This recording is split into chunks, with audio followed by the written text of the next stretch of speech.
बारिश में मेहमानों से भरी रसोई बहू के नाम। कहते हैं मेहमान भगवान का रूप होते हैं, लेकिन जब मेहमान जाने का नाम ही न लें तो वही भगवान कभी कभी सबसे बड़ी परीक्षा बन जाते हैं। ऐसा ही नाक में दम कर देने वाला पल हमें इस कहानी में देखने को मिलेगा। तो चलिए कहानी में आगे बढ़ते हैं, जहां संतोष के बेटे विक्रम को ऑफिस में प्रमोशन मिलता है। वो ओवर एक्साइट के साथ आदमी मिठाई का डिब्बा लिए घर में आता है और सबको एक एक गुलाब जामुन खिला देता है। सबका मुंह बनता हुआ कुछ बोल नहीं पा रहे थे। अरे भैया। हा हा हा हा हा हा हा।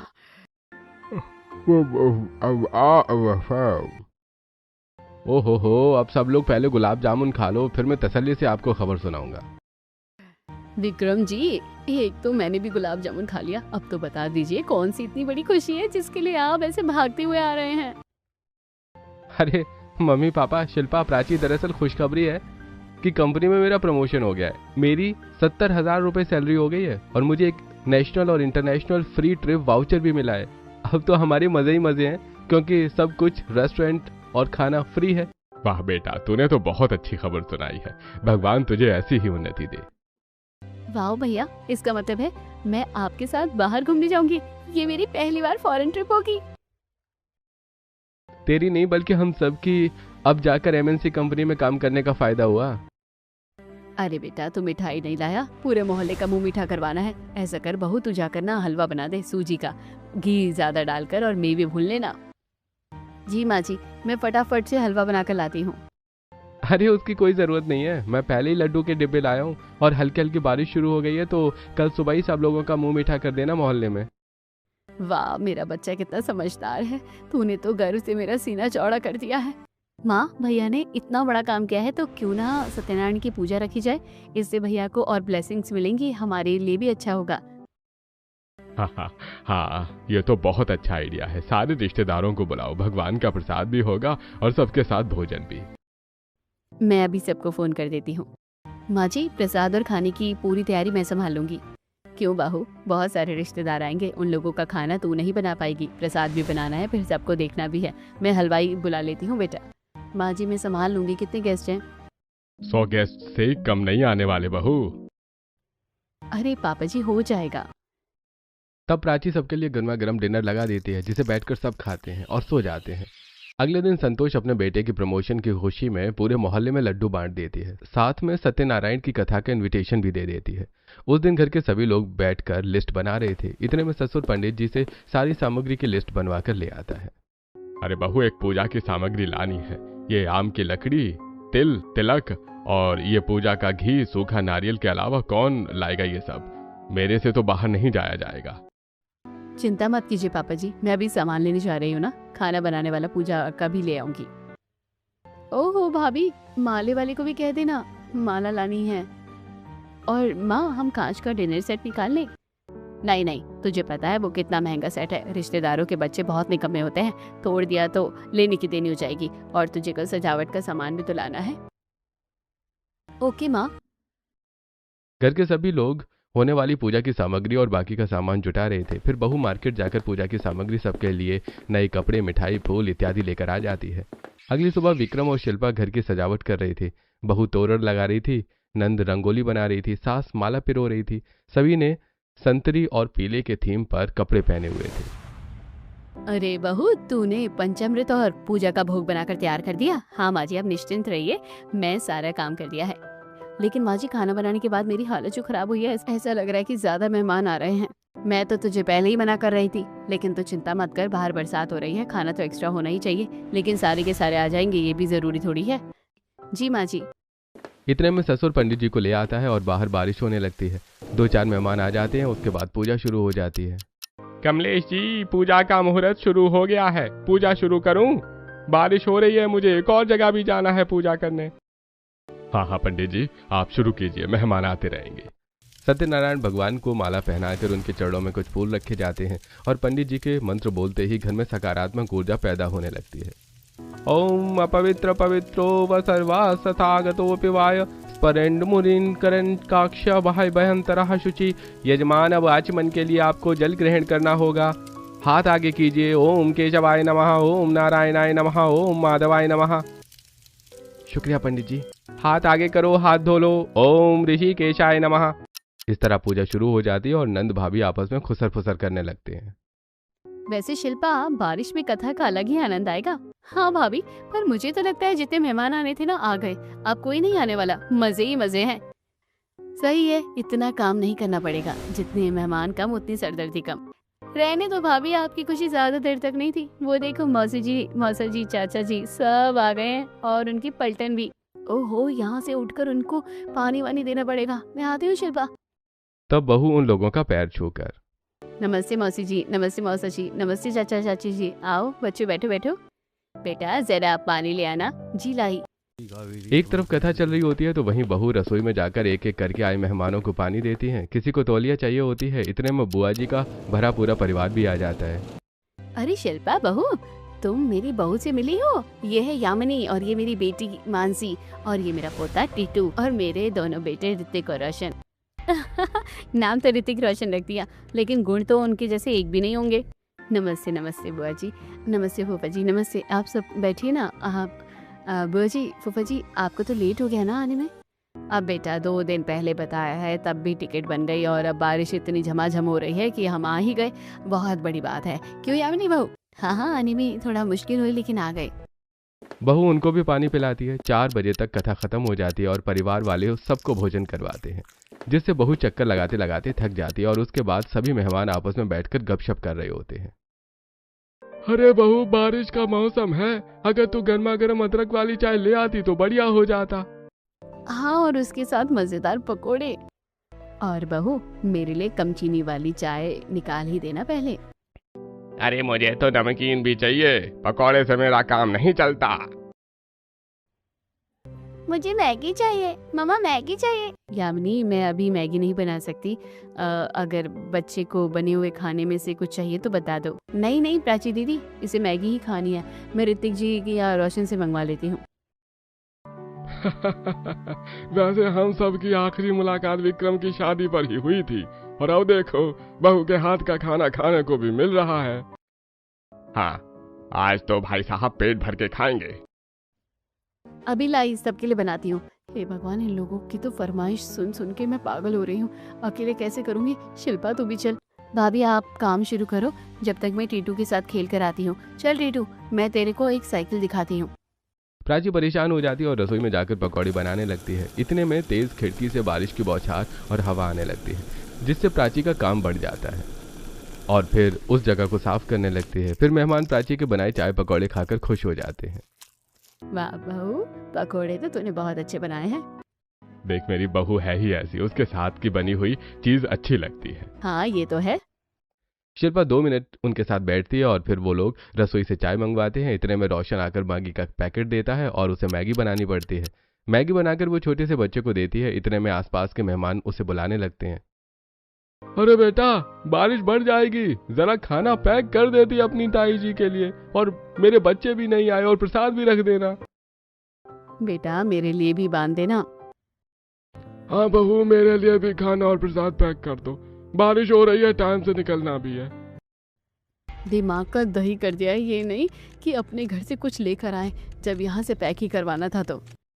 तब बहू रसोई में जाकर अकेले ही सभी का खाना और प्रसाद पैक कर रही होती है। हे भगवान, मैंने क्या क्या सोचा था। इतने समय बाद रिश्तेदारों से मिलूंगी, अपनी शादी में तो कोई बात नहीं करी, लेकिन अब इनके पास बैठूंगी। लेकिन ये लोग तो मेरे को ही परेशान कर रहे हैं। कभी ये बना, कभी वो पकोड़े बना। बारिश आए, ये भी नहीं कि पॉलीथिन भी घर से ले आओ, जैसे कि यहाँ तो पॉलीथिन की फैक्ट्री है। अरे बहू परेशान मत हो, मेहमान नवाजी में तो ये सभी के घरों में होता है। एक दिन की बात है, अभी सब चले जाएंगे, घर सूना हो जाएगा। हाँ बहू, ये चहल पहल भी अच्छी लगती है। चल मिश्रा जी का खाना दे दे, मैं उनको दे दूं। ये लीजिए पापा जी, ये आपका है, और उन सबको दे देना। बुआ जी का भी मैंने पैक कर दिया है। हाँ ठीक है बेटा। तभी सारे मेहमान एक एक करके चले जाते हैं। बारिश तेज हो जाती है और कुछ मेहमान घर पर ही होते हैं। फिर बादल गरज रहे होते हैं। ये देखकर टीटू अपनी माँ से चिपक जाता है। मम्मी मम्मी, बाहर बिजली कड़क रही है, मुझे घर नहीं जाना, मुझे डर लग रहा है। अरे बेटा कुछ नहीं होगा, बिजली तो कड़कती है जब बारिश होती है। हाँ, बच्चे भी ऐसे ही होते हैं माँ जी। सारे मेहमान चले जाते हैं। बारिश को देखकर भूपेंद्र, भाई बारिश तो बहुत तेज हो रही है, जाएंगे कैसे?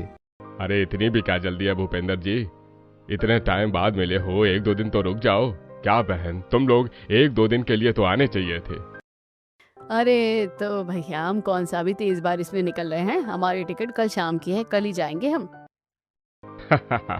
ये तो अच्छी बात है, और मैं खामखा परेशान हो रहा था। चलो सही है, कल तक आपके साथ बातचीत करने का और मौका मिल जाएगा। हाँ, और मैं भी अपने भाई बहनों के साथ वक्त गुजार लूंगा। क्यों ऋतिक रोशन मानसी? हाँ भैया, आपके साथ भी काफी टाइम से मस्ती मजाक कहाँ हुआ है। और भाभी, आप कल तक रुके हैं तो आपके हाथ का अच्छा अच्छा खाना खाना चाहते हैं। हाँ भाभी, मुझे भी आपके हाथ का पास्ता खाना है। और मुझे छोले भटूरे। हाँ, अरे आज भी आप सब ने मेरे हाथ का ही खाना खाया। जो भी आज बना था सब मैंने ही बनाया अकेले। बाप रे बहू, तूने तो मुझे हैरान कर दिया, इतने सारे लोगों का खाना अकेले बना ले। काश मेरी बहू भी बनाती, लेकिन इससे ये सब कहाँ होता है। बस एक हल्का सा मौका चाहिए होता है, वहीं पर मेरी बुराई करना चालू कर देती है। बहू, रात होने को जा रही है, इन सब के सोने की व्यवस्था कर दे। माँ जी, गेस्ट रूम में तो सामान रखा है और एसी मेरे और ननद जी का ही फंक्शन करता है। अरे ये सब छोड़ो भैया, जैसे हम पहले सोते थे छत पर सबका बिस्तर लगाकर, ऐसे ही हॉल में सो जाते हैं। गद्दे तो बिछे ही है, वैसे भी एक दिन की तो बात है। बहू बस तकिए ले आ तू। अरे हाँ बहन, ये तूने बहुत गजब का आइडिया दिया है, ऐसा मौका बार बार नहीं मिलता। चलो भाभी, तकिया लेकर आते हैं। तब नंद भाभी तकिया ले आती हैं। हॉल में एसी था। तब सब लोग आराम से लेट जाते हैं, लेकिन टीटू कभी संतोष के पास लेट जाता है तो कभी विक्रम के ऊपर गिर जाता है। अरे मेरा पेट! क्या ऋतिक, तेरा बच्चा तो बहुत उछल कूद कर रहा है। अरे भाई, ये बहुत कुछ करता है। अब तो चलने लग गया है, लेकिन जब भी घुटने चलता था तब भी नाक में दम करता था। ओए टीटू टीटू बेटा, यहाँ आओ। अरे प्राची दीदी, ये रात को दूध पीकर सोता है, और माँ जी पापा जी को गुड़ के साथ दूध दे दीजिए। और भाभी मुझे कॉफी, वरना मुझे नींद नहीं आएगी। कॉफी पीकर तो मानसी वैसे भी नींद उड़ जाती है। अरे नहीं भाभी, मेरे साथ उल्टा है, कॉफी पी लूंगी तो तुरंत नींद आ जाएगी, मेरी हैबिट है अलग।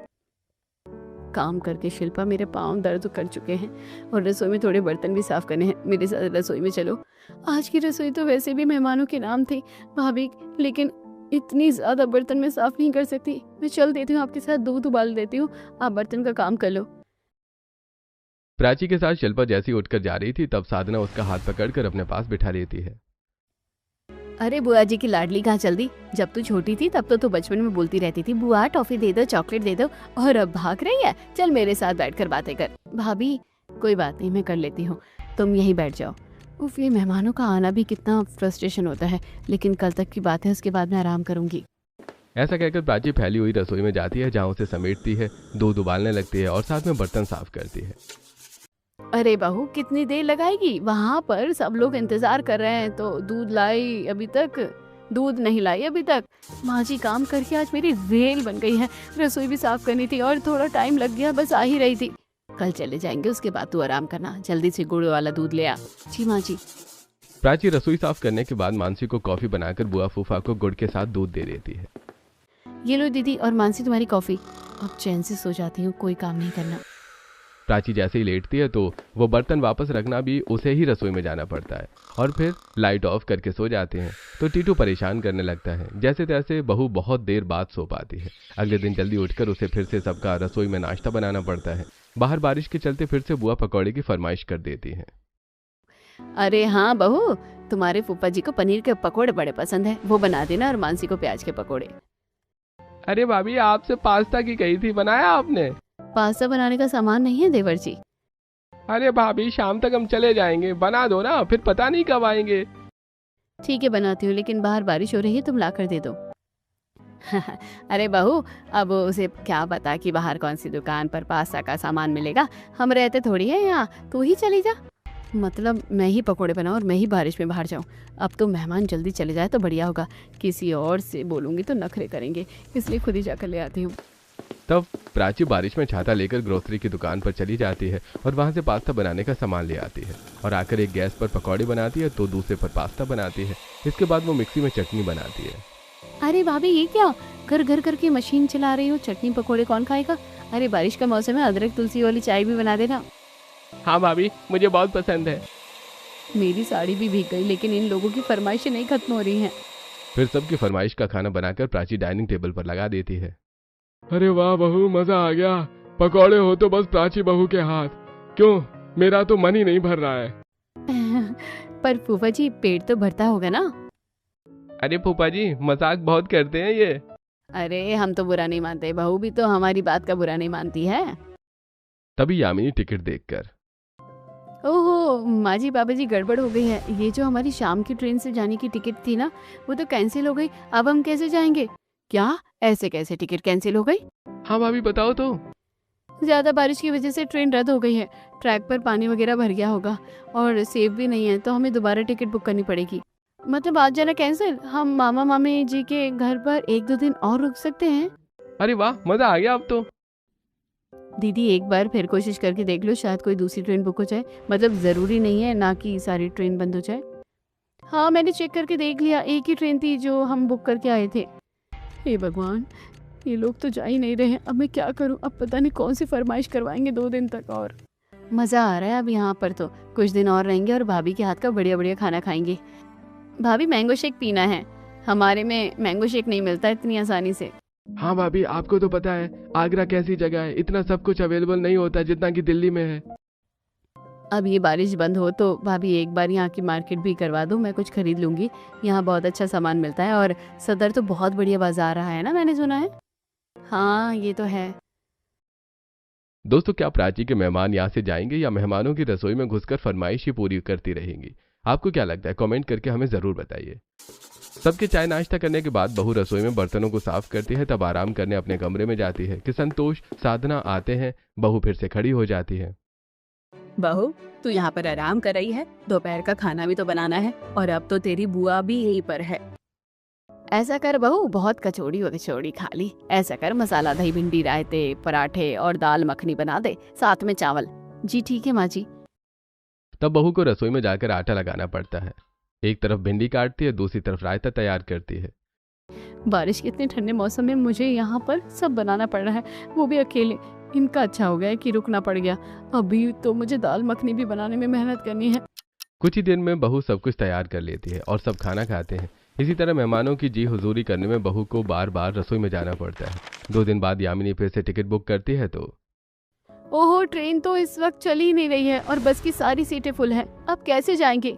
माँ जी मामा जी, बारिश की वजह से हम अपने घर इतनी जल्दी लौट पाएंगे? ओहो, मेरा मैच भी कैंसिल हो जाएगा, दोस्तों के साथ जो आज शाम को खेलना था। अब तो मैं यहाँ कंफर्टेबल हो गई हूँ मम्मी, अगर आप लोग मुझे छोड़कर भी जाओगे ना तो मैं यहाँ रह लूंगी। यह सुनकर प्राची को मन ही मन गुस्सा आता है। इतने में यामिनी को अजीब सा लगता है। वो भागती हुई बाथरूम की तरफ जाती है और वॉमिट करने लगती है। अरे बहू क्या हुआ? तू ठीक तो है? अचानक से तेरी तबीयत खराब हो गई। पता नहीं मामी जी, अजीब सा लग रहा है, ना जाने कैसे उल्टी सी आ गई है और कल से खट्टा खाने का मन कर रहा है। क्या मतलब कल से खट्टा खाने का मन कर रहा है? कहीं तो दोबारा से माँ और मैं दादी तो नहीं बनने वाली? यामिनी शर्मा कर अंदर चली जाती है और घर वाले खुशी से नाचने लगते हैं। अरे भाई, इस बार तो पार्टी बनती है। ऐसा कर, बहू के लिए कुछ खट्टा बना ले, इडली सांभर, और हमारे लिए कुछ मीठा बना ले। अब मेरी बहू बाहर का तो कुछ खा नहीं सकती है, तो तू घर पर बढ़िया बढ़िया चीज बना ले।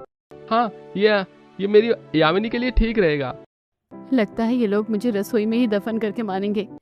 फिर से प्राची रसोई में इडली सांभर बनाने जाती है। उसके पांव दर्द कर रहे होते हैं। इतने में बारिश की तेज हवा खिड़की से अंदर आती है और उसके चेहरे पर बौछार पड़ती है। वाह कितना अच्छा मौसम हो रहा है। ये बारिश की बौछार चेहरे पर पड़ती है ना तो दिल ही खुश हो जाता है। मेरा बारिश में भीगने का मन कर रहा है, कब से बारिश में भीगी नहीं हूँ, लेकिन मुझे तो यहाँ पसीने में सिर्फ खाना बनाना पड़ रहा है। इडली जब तक स्टीम हो रही है, दाल पक रही है तो मैं चली जाती हूँ। कम गैस करके प्राची जैसे छत पर भीगने जाती है, तब यामिनी उसे बारिश में से खींच लाती है। अरे भाभी, बारिश में बीमार पड़ जाओगी, भीगिए मत। आप बीमार पड़ जाओगे तो घर का काम कौन करेगा?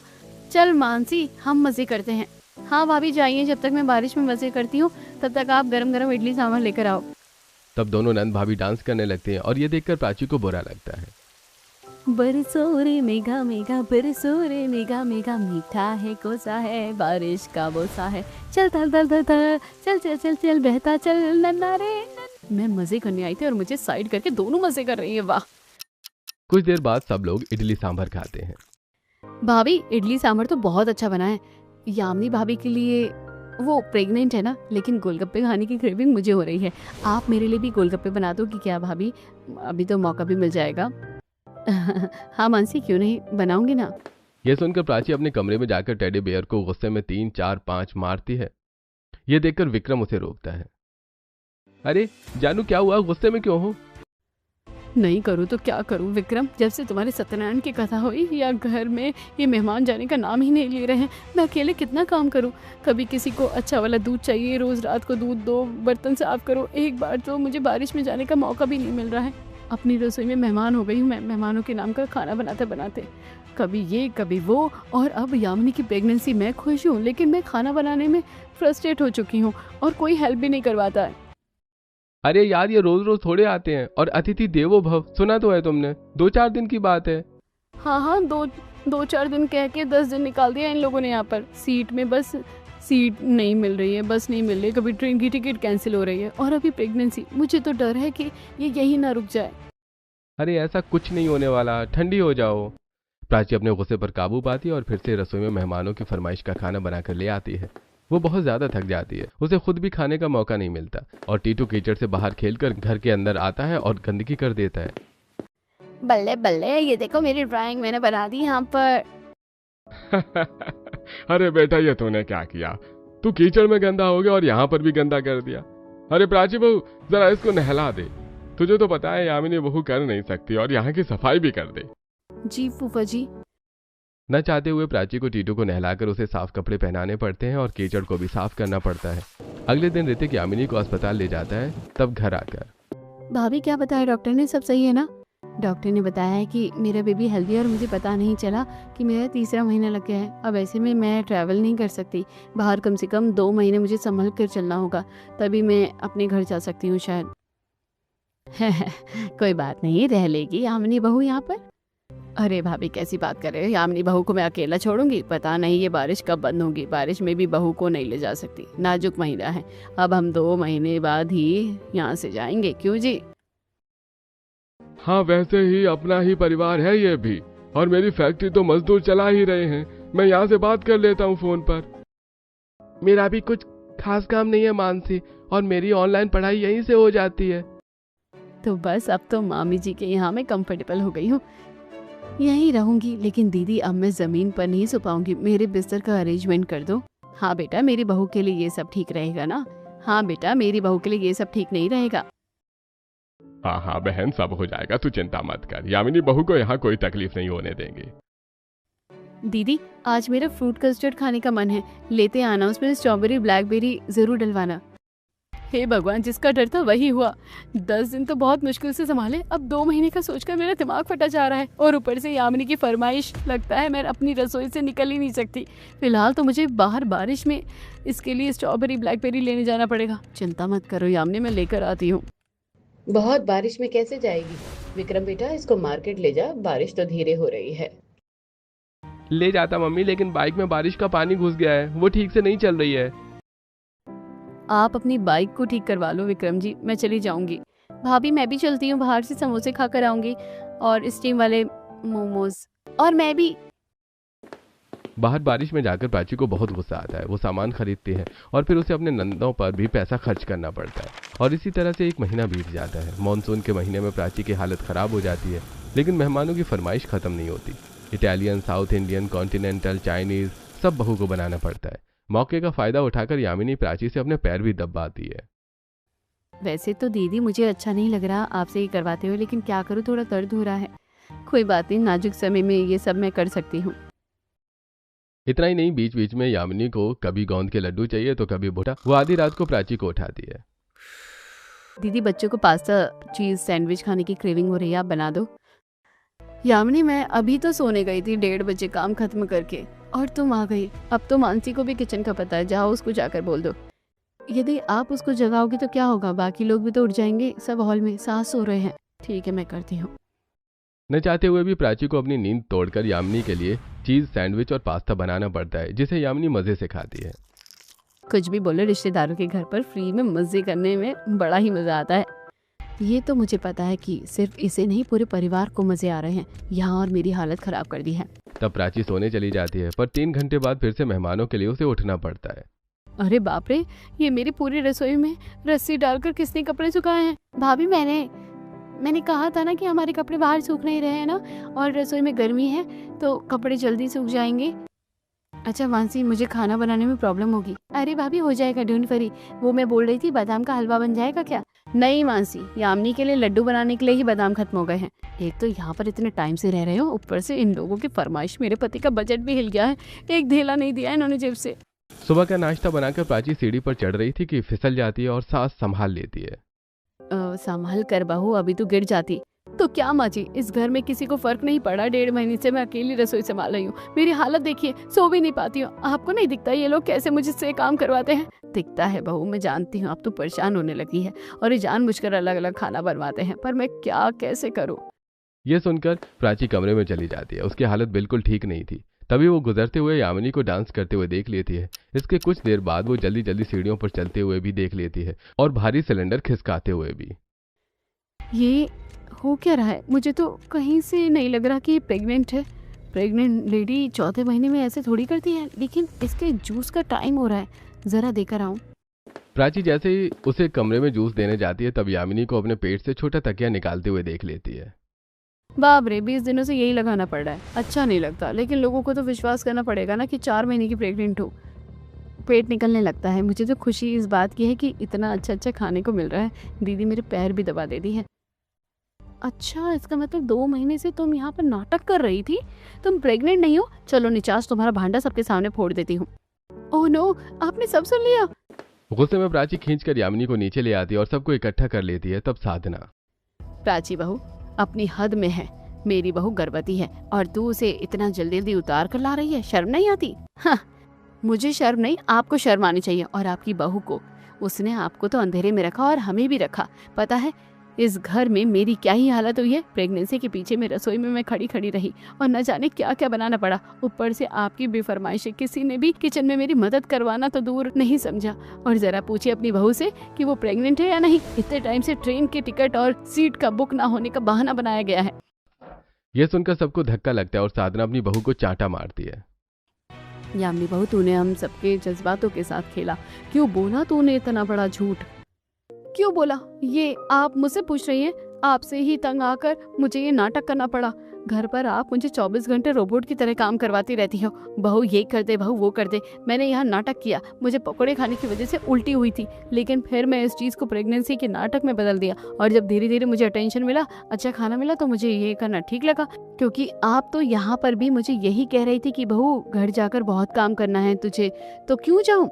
तुम दोनों के चक्कर में मेरी बहू पिस गई। तुम्हारी तो गलती है, हमारी भी है। यामिनी, और वो डॉक्टर वाली बात? वो मैंने डॉक्टर से झूठ कहने को बोला था। मुझे सब इन चीजों का बुरा लगा, लेकिन मैं भी परेशान थी। यामिनी, तुम्हारी परेशानी अपनी जगह सही है, लेकिन तुम्हारे आराम पाने के लिए मुझे रसोई में सजा मिली। अगर घर के लोग मिलकर थोड़ा थोड़ा हाथ बटा देते तो ना तो आपको झूठ बोलना पड़ता और ना ही मुझे अकेले इतना सब संभालना पड़ता। मेरी और मेरी बहू की वजह से आप सबको शर्मिंदगी जो हुई है उसके लिए माफ कर दो। अब हम परेशान नहीं करेंगे, आज ही हम निकल जाएंगे। माफ कर दे बहू, हमने बहुत कुछ बनवाकर परेशान किया। आप सब माफी मत मांगे। मेहमान तो भगवान समान होते हैं, लेकिन उसका जो गलत फायदा उठाया है उसका जरूर बुरा लगा। मेरी तो रसोई मेहमान के नाम होकर ही रह गई। सच में मेरी वजह से आप सबको जो तकलीफ हुई है, खासकर प्राची दीदी को, आप उसके लिए मुझे माफ कर दीजिए। यामिनी सबसे माफी मांगती है। कुछ देर बाद वो सभी टैक्सी में बैठकर रेलवे स्टेशन पहुंच जाते हैं। संतोष अपनी बहू का ख्याल रखती है, उसे कोई काम नहीं करने देती। उससे प्राची को भी आराम मिलता है। दोस्तों, अगर आपके घर में भी ऐसे ही मेहमान आ जाएं और वो ज्यादा समय तक रुक जाएं तो आप क्या करेंगे? हमें कमेंट करके जरूर बताइए।